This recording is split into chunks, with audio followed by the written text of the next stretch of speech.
Salmo 41. Oración que pide salud. Salmo de David. Bienaventurado el que piensa en el pobre. En el día malo lo librará Jehová. Jehová lo guardará y le dará vida. Será bienaventurado en la tierra, y no lo entregarás a la voluntad de sus enemigos. Jehová lo sustentará sobre el lecho del dolor. Mullirás toda su cama en su enfermedad. Yo dije: Jehová, ten misericordia de mí.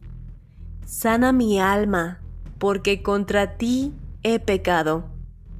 Mis enemigos dicen mal de mí, preguntando: ¿cuándo morirá y perecerá su nombre? Y si vienen a verme, hablan mentira. Su corazón recoge para sí iniquidad, y al salir fuera la divulgan. Reunidos murmuran contra mí todos los que me aborrecen. Contra mí piensan mal, diciendo de mí: cosa pestilencial se ha apoderado de él, y el que cayó en cama no volverá a levantarse. Aún el hombre de mi paz, en quien yo confiaba, el que de mi pan comía, alzó contra mí el calcañar. Mas tú, Jehová, ten misericordia de mí y hazme levantar, y les daré el pago. En esto conoceré que te he agradado, que mi enemigo no se huelgue de mí. En cuanto a mí, en mi integridad me has sustentado, y me has hecho estar delante de ti para siempre. Bendito sea Jehová, el Dios de Israel, por los siglos de los siglos. Amén y amén.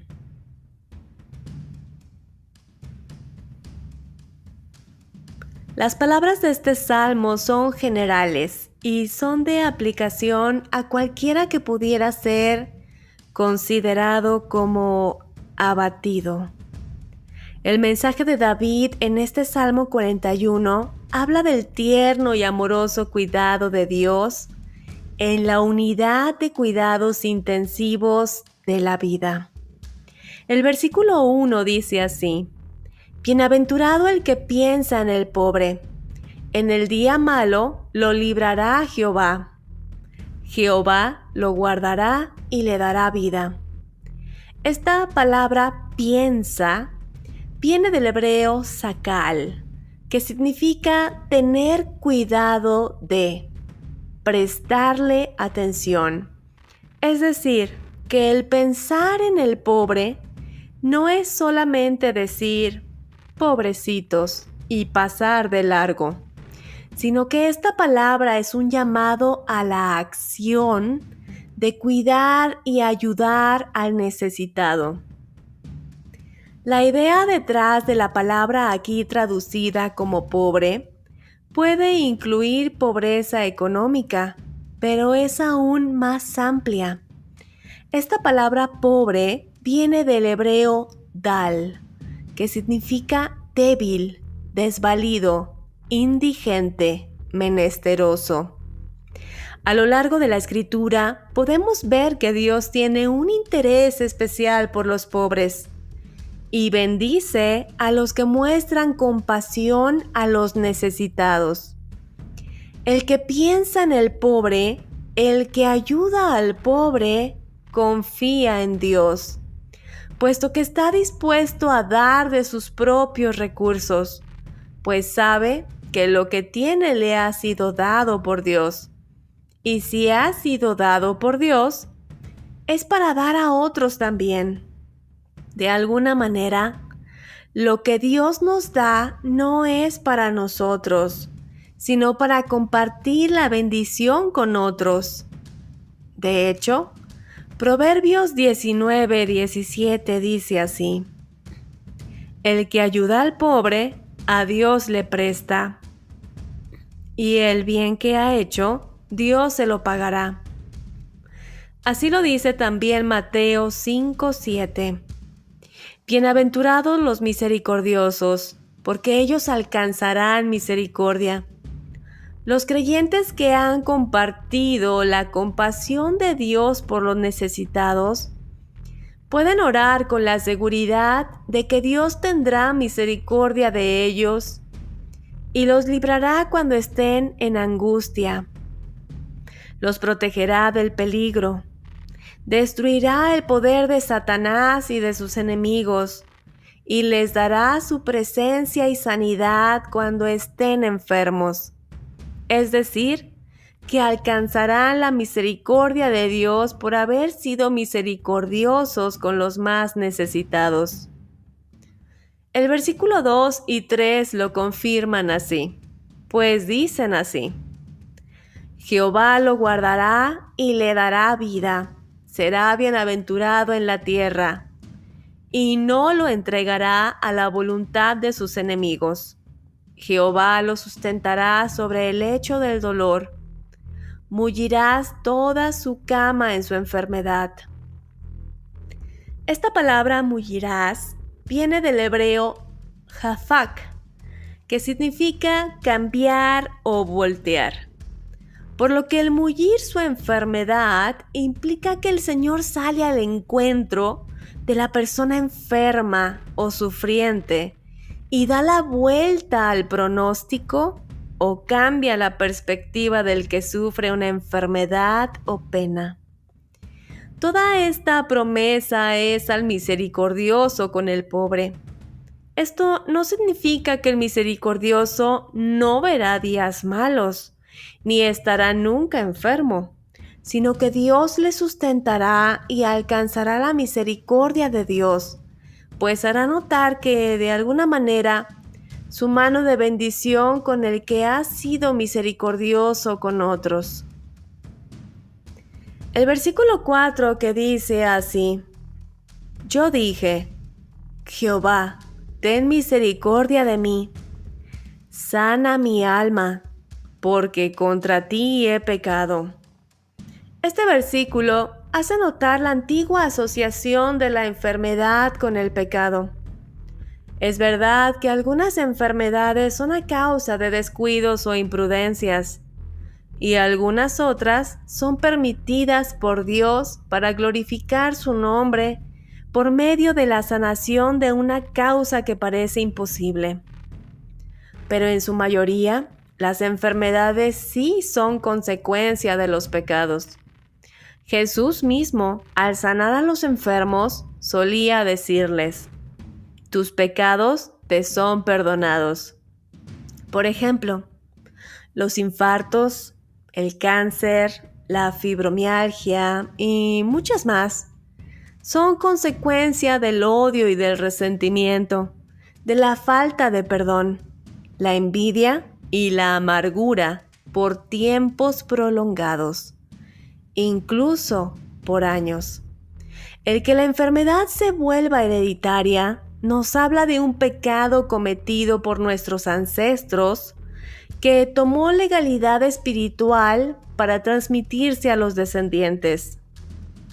Este tipo de enfermedades por el pecado sí son curables, a menos de que Dios tenga un firme propósito a trabajar por medio de la enfermedad. Estas enfermedades pueden revertirse e incluso desaparecer con ciertas oraciones de renuncia y a su vez cortando pactos con el diablo por medio de brujerías y pecados prolongados de la propia persona o de sus ancestros, y así cortar toda legalidad espiritual con estos espíritus de enfermedad. El versículo 9 dice así: aún el nombre de mi paz en quien yo confiaba, el que de mi pan comía, alzó contra mí el calcañar.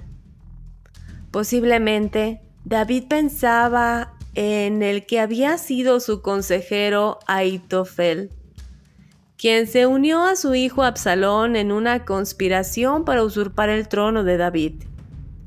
Jesús citó este versículo y lo aplicó a la traición de Judas Iscariote, quien fue un amigo de confianza de Jesucristo. Este salmo nos muestra, aunque no lo hace menos doloroso, que aun aquellos a quienes amamos pueden traicionarnos. No en vano, el primer mandamiento es amar a Dios sobre todas las cosas. Y esto incluye amar a Dios por sobre todas las personas, pues solamente Dios es fiel y no traiciona. Y en reiteradas veces demuestra que aunque todos pudieran abandonarte, Dios permanece. Así lo dice el Salmo 27:10. Aunque mi padre y mi madre me abandonen, tú, Señor, te harás cargo de mí.